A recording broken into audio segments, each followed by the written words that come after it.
کا جو دوسرا خطبہ ہے نا اس میں یہ آیت پڑھی جاتی ہے باقاعدہ،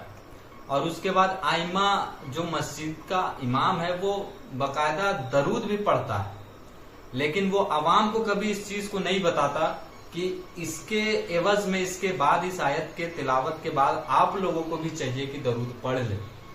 کیونکہ اگر ایسا کریں گے تو دیوبند بریلی ہو جائیں گے، ٹھیک ہے نا، اہل حدیث بریلی ہو جائیں گے۔ میں نے دیکھا ہے، میں نے آلموسٹ اس سب کانٹیننٹ میں جتنے بھی مساجد نا، آلموسٹ سارے مساجد میں میں نے نماز پڑھی،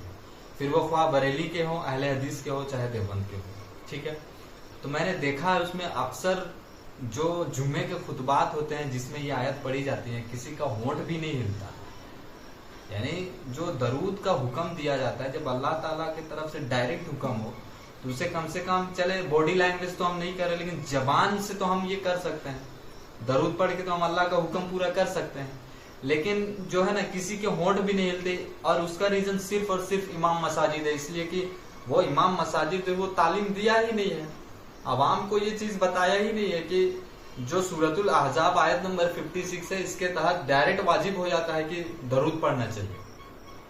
تو میں نے جب مولانا آفتاب سے بات کی تو انہوں نے جمعے میں اس چیز کو بتایا کہ کم سے کم 100 مرتبہ جمعے والے دن درود پڑھنا چاہیے، لیکن یہ اس چیز کو یہ نہیں بتائیں، مولانا آفتاب حافظہ اللہ تعالیٰ اس چیز کو نہیں بتائیں کہ سورۃ الاحزاب کہتا ہے کہ درود پڑھو اور اس کا حکم واجب ہو جاتا ہے، اس وجہ سے ترنت درود پڑھنا چاہیے۔ لہذا صحیح مسلم میں حدیث ہے، جمعے والے جو کتاب الجمعہ ہے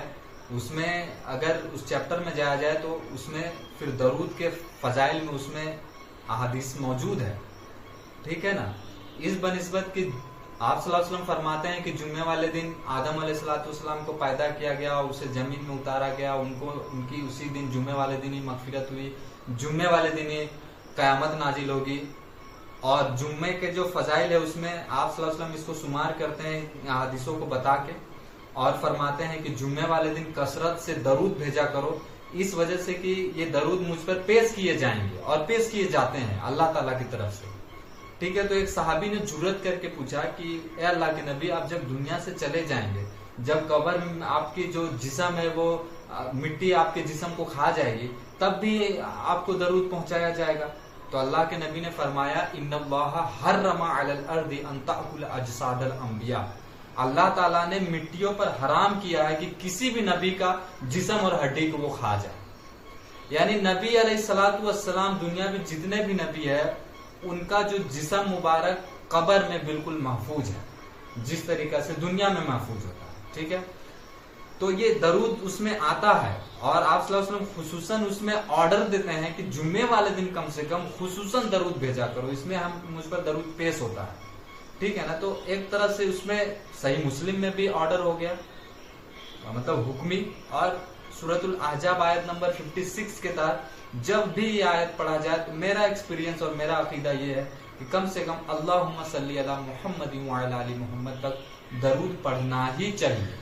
ٹھیک ہے نا، کیونکہ جب اللہ کہہ رہا ہے کہ میں اور میرے فرشتے نبی پر درود بھیجتے ہیں، لہٰذا انسانوں کو بھی چاہیے کہ اپنے نبی پر درود بھیجے اور سلامتی بھیجتے رہے۔ تو اس کا کیا مطلب ہوتا ہے؟ لے جائیں گورے کی عدالت میں اور بتائیں، اس آیت کے مفہوم کو پڑھ کے بتائیں، وہ کہیں کہ ہاں اس میں جو بولا جا رہا ہے اسے امیڈیٹلی کرنے کا حکم آ رہا ہے۔ تو یہ ہے میرے بھائی، تو یہ اس میں واضح طور پہ دلیل ہے۔ اس کے بعد صحابہ کرام اللہ کے رسول سے پوچھتے ہیں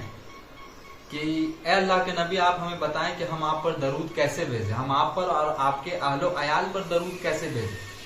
تو آپ صلی اللہ علیہ وسلم نے پھر درود ابراہیمی تعلیم کی، جو ہم نماز میں اکثر پڑھتے ہیں، ٹھیک ہے، ٹھیک ہے۔ لیکن اس میں ایک اور اس کا ایک پہلو یہ ہے